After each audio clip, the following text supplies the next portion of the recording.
we have a paper by a special international team. Please let me welcome to the stage representatives of Kyiv, Łódź and Brno, Ivashko, Dmytrenko, Pawłowska, Tišliar. Delegat całego zespołu, tak? One speaker to represent them all. Szanowni Państwo, najpierw gorąco dziękuję Politechnice Krakowskiej za kolejne zaproszenie naszego zespołu do udziału w konferencji. To dla mnie i dla moich kolegów już wieloletnia taka bardzo miła, przyjemna tradycja. Prawda, niestety teraz przyjeżdżam tylko ja, ponieważ kolega... Fortunately, it is only me who could make it here, while my colleague, Mr. Dmytrenko, could not leave Ukraine because he's a man, and well, that's what limits him.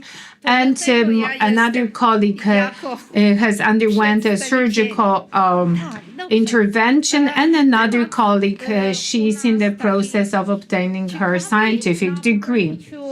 So I'll be discussing and presenting an interesting topic, which is at the crossroads of architecture, culture, and art, and unfortunately also with our history of our country. So I try to be fast because I understand that the time is late. The development of Orthodox architecture in Ukraine, 6th, 19th centuries. Na planszy można będzie szczegółowo zobaczyć te teksty. The screen, well, on the abstract, you can see the text. And let me wrap up quick. 10th, 13th centuries and Baroque 17th, 18th centuries are rightfully considered to be those in which the flourishing or decline of Orthodox architecture was determined exclusively by political events. Kievan Rus structures belong to the following three periods, each of which has its own characteristics.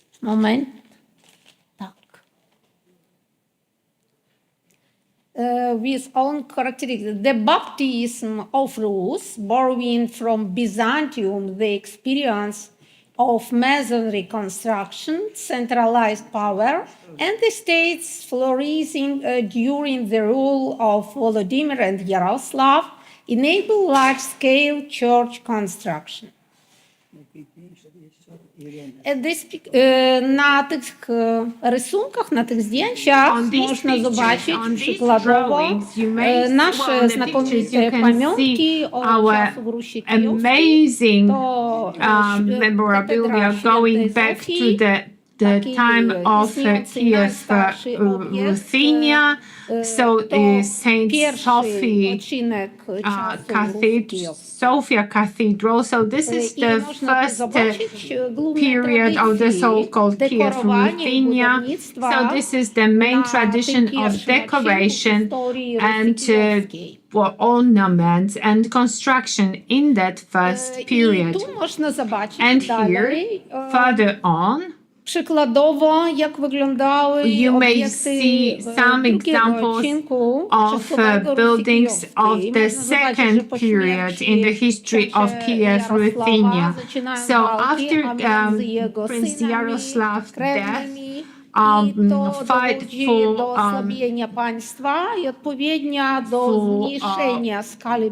reigns began among his relatives and children. So these temples and shrines were smaller with one dome, and they were no longer ornamented with mosaics.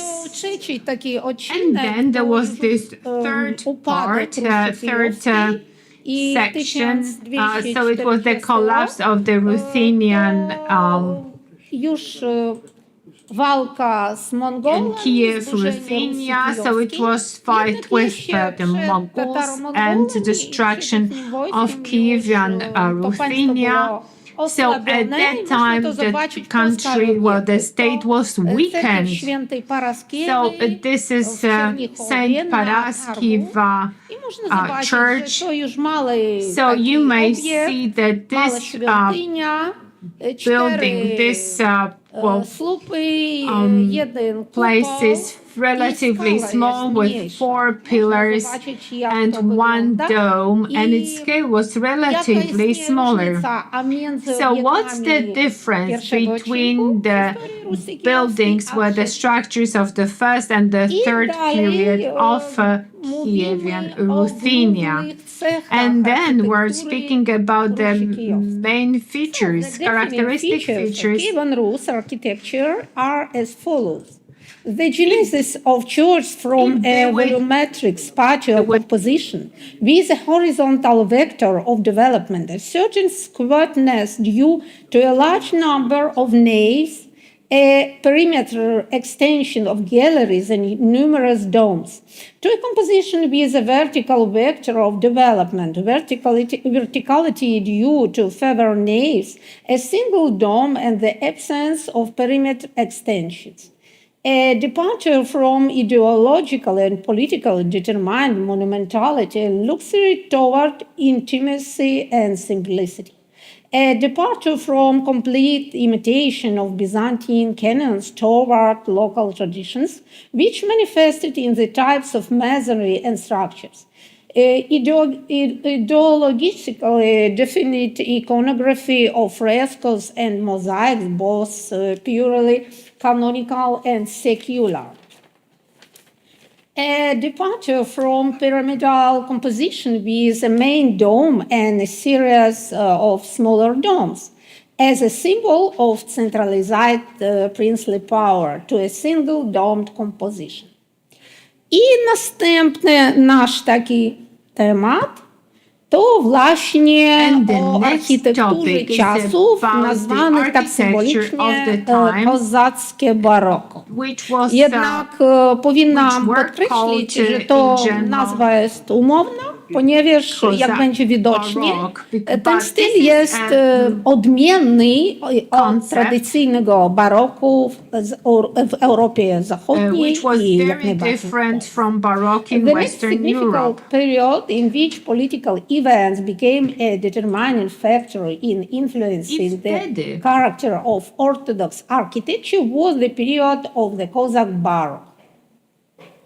The Western school was formed in line with the general trends of the European Baroque, while the Central Eastern school had a large number of regional features that represent national identity. A characteristic volumetric spatial composition is created by combining several town volumes with their own dome engines, which in the interior are open to the zenith of the bus, creating the illusion of greater height. The traditional basilica of the plan is replaced by a layout derived from folk wooden architecture. The domes acquire a characteristic pear-shaped outline. Instead of sculptures typical of European Baroque, churches are decorated with stucco decoration. The main decoration of the interior becomes a multi-tried iconostasis with complex lace carving. The walls, interior and sometimes exteriors, are decorated with murals. The traditional polychromy of the Cossack Baroque is formed. Domes are gilded or green, occasionally they are blue with gold stars. Walls are white, sometimes blue with white decor, and the decor is white. Oj, coś? O. Tak. And then the three period, the three periods of Baroque with the corresponding objects are the follows: early Baroque, high Baroque, late Baroque. Two main schools of Baroque are distinguished, Western and Central Eastern. On the territory of the Hetmanat and Slobozhanщina, starting from the mid-17th century, there was a flourishing of folk wooden architecture, particularly of church construction. And in particular, the following types of wooden churches with relevant examples are distinguished. House type, Bukovina, Policia, Volyn, single-domed church, Dnipro region, left bank, Western Ukraine, two-domed church, uncharacteristic, three-domed church, the most common throughout Ukraine, five-domed church, medium Dnipro region, Podylia, Chernigiv, Polisia, seven-domed church, Chernigiv, Polisia, nine-domed church, southern Dnipro region. Based on the study of church types, within the ethnographic region of Ukraine, the main regional features of wooden church construction can be formulated. You can see the example. Otu przedstawiono jedno z najlepszych takich barokowych cerkwi typu kozackiego baroku i nazwano to cerkwa wieża, ponieważ każda ta część to osobna wieża zakończona osobnym kupolem i otworzona we wnętrzu aż do separate crown and then eternally opened with another dome. And here we have a list of characteristic features of different ethnographic regions of Ukraine. And here we have the characteristic feature of each type of each region. And then the next part of our history was imperial policy influencing Ukraine. Począwszy od późnego końca XVIII wieku i w pierwszej połowie XIX wieku nastąpił okres czynników politycznych i ideologicznych determinujących charakter architektury. So here the Russian Empire was destroying characteristic feature of rural architecture. So everything became canonical, pretending to be Russian. And nowadays, we say that on the turn on the 20th century, as a counter-reaction and response to destruction of Ukrainian culture, a style image which was called Ukrainian secession. I think that the proper and school name for that should be national romanticism. And so, for example, we have Pavlov's chapel in Poltava as an example of that style. Until the beginning of the 20th century, on the right bank and left bank, Ukraine has proved the following. The architecture of the Kievan Rus era developed under the direct influence of external factors, primarily political and ideological.